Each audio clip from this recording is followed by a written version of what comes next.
Da seguinte historia xa lles falamos en titulares. Quedaron en liberdade os dous individuos detidos por pegarlle o máximo responsable da Garda Civil de Soutomaior.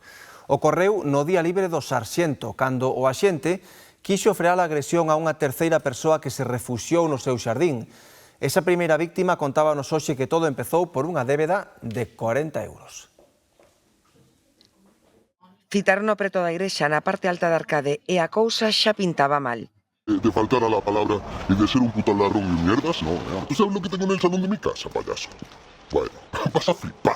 Te van a caer tantas hostias en un segundo que no las vas a ver venir. Pero quen fala non ia só. A vítima, un home toxicómano de 36 anos, encontrouse de fronte cun grupo.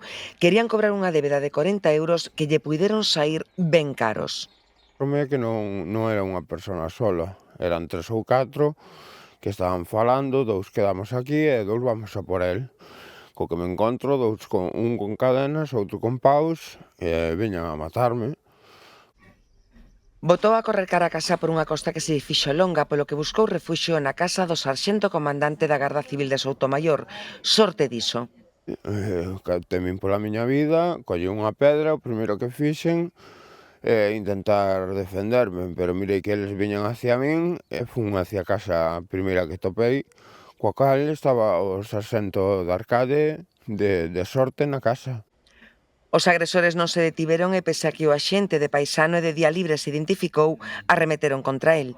Viñeron eles amenazaron ao sargento de muerte, ao can, pegáronlle ao sargento, 2 cabezazos. Detiveron aos dous que chegaron ata a casa. Son, segundo nos conta a primeira vítima, os seus camelos habituais, veciños tamén da Arcade. Por iso ten medo, moito medo. Estou amenazado de morte. Temo pola miña vida, porque estes son trapicheros, conocen a xente, poden pagar pola miña vida. Os dous agresores quedaron en liberdade con cargos malia as ameazas de morte que seguen en pé. Total, por unha débeda de